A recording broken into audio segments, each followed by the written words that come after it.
खागन साहब, प्लेटों का जिक्र हो गया, खाना जो है आप बता देंगे कब आएगा, क्योंकि जो ये आईएमएफ की रिपोर्ट है वो कह रही है कि जी एक तो सख्त मालियाती और माशी इक़दामात के ज़रिए वक्ती इस्तेहकाम जो है वो हमने हासिल कर लिया है, लेकिन अब भी जो कर्ज़े हैं ज़ाहिर है वो एक बड़ा इशू है।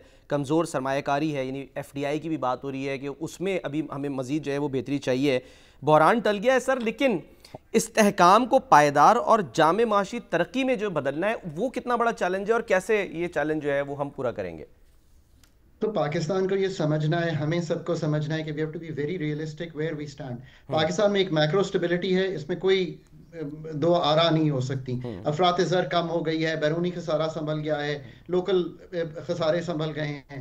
ये सब एक हेवी प्राइस पे करके, heavy bout of taxation, energy costs को बढ़ाकर पाकिस्तान का 22% एक जमाने में इंटरेस्ट रेट चला गया था, पॉलिसी रेट को करके इकोनॉमी को स्लो करके एवरीवनस पेड प्राइस।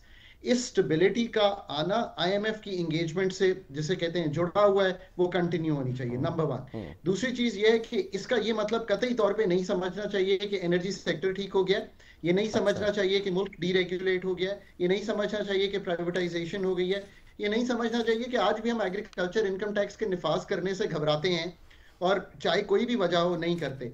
हमारे रिटेलर और होलसेलर भाई उस तरह टैक्स नहीं देते। हमारा 1% से 5% का जो टॉप एलीट है वो, उसका एक बहुत बड़ा टैक्स गैप है। ये सब चीजें अपनी जगह, अंडरलाइन स्ट्रक्चर जो है वो तब्दील होने हैं। दुनिया में एक्सपोर्ट करना है, उसके लिए एक जिसे कहते हैं मेहनत करके एक ग्लोबल वैल्यू चेन का पार्ट बनना है। एसएमईज जो है वो ठीक होने को मांगती हैं, वो ठीक नहीं है। वो फाइनेंस भी नहीं है, लो प्रोडक्टिविटी है, एग्रीकल्चर की भी लो प्रोडक्टिविटी है। ये हैं वो मसाइल जो 2 साल में हल कर लें, 5 साल में हल कर लें, तो मुल्क में जो स्टेबिलिटी है उसको आप तब्दील कर सकेंगे इनटू अ ग्रोथ स्टोरी। वो ग्रोथ स्टोरी नौकरियां क्रिएट करेगी, एक सोशल कॉन्ट्रैक्ट बेहतर होगा, और Pakistan can look much much different than it is. ये टेल विंड्स भी हैं इंटरनेशनल, बहुत सी, अमेरिका के साथ अच्छे ताल्लुकात, डिफेंस पैक्ट्स, यूएई, ये सब कुछ अपनी जगह कायम है। घर फिर भी आपने ठीक करना है, वरना आप ये मेरे प्रोग्राम का नोट कर लीजिएगा। 2 साल बाद मैं पाकिस्तान हूँ, बाहर हूँ, इंटरव्यू कर लीजिएगा। आपको जब 27 सितंबर में ये प्रोग्राम खत्म होगा आईएमएफ का, तो $30 अरब जमा करने होंगे।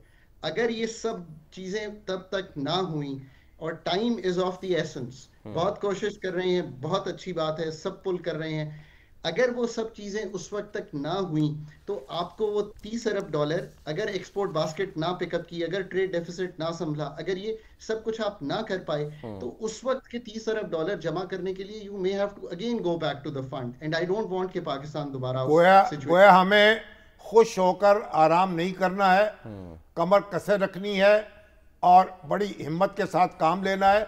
मगर आप देखें खाकान साहब, ये जो सनतकार हैं वो तो चीख रहे हैं कि इतना टैक्स, रेट इतना बढ़ गया है और एफबीआर जो है इस तरह उनके दर पे है, तो पाकिस्तान में तो कोई जो इन्वेस्टमेंट है वो कोई अट्रैक्शन ही नहीं रही उसकी।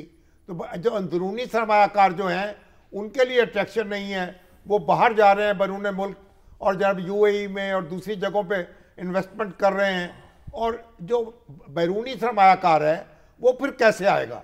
आप बहुत गहरी गुफ्तगू कर रहे हैं। It is not only being with the fund, it gives you macro stability. I understand authorities ने भी फॉलो थ्रूज अच्छे किए हैं, हर टारगेट को मीट करने की कोशिश की है, so you know a pat on the back. But the problem is कि design of the program itself, अगर वो 54%, सो नोट कर लेंगे फिगर, 29% बेसिक टैक्स है, उसके ऊपर 10% सुपर टैक्स है, 39% हो गया, उसके ऊपर 5, 6, 7% जो है वो है आपका, जो आप ईओबीआई और बाकी पेमेंट्स करते हैं, 45% हो गया। जब आप डिविडेंड निकालते हैं तो एक 15% टैक्स है, ये 54% टैक्स बनता है। How can you compete with UAE जहां पे 9% टैक्स है? So that's why people moved. So think about it. The design of the program itself becomes very important. It is not just an IMF engagement.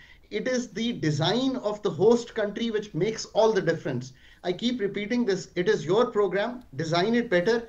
Get people who can help you solve these issues जो खड़े हुए हैं, to convince the fund कि यार investment को देखें, पाकिस्तान की job creation को देखें, प्रोडक्टिविटी को देखें, ये हर्ट हो रही हैं, and we can really do all this. अब आप क्या सजेस्ट करेंगे हुकूमत को? 1, 2, 3 क्या करना चाहिए? सबसे पहली बात यह है कि प्रोग्राम के डिजाइन को थोड़ा उनसे डिस्कस करें फंड से, और आने वाले बजट में इन सब एडजस्टमेंट्स को होता हुआ दिखाएं। That's number 1। that would require a very, very strong professional team on Pakistan sides. That's number one. Number two is कि पाकिस्तान की ग्रोथ स्ट्रैटेजी पाकिस्तान के किसी डॉक्टर से लिखवा लें.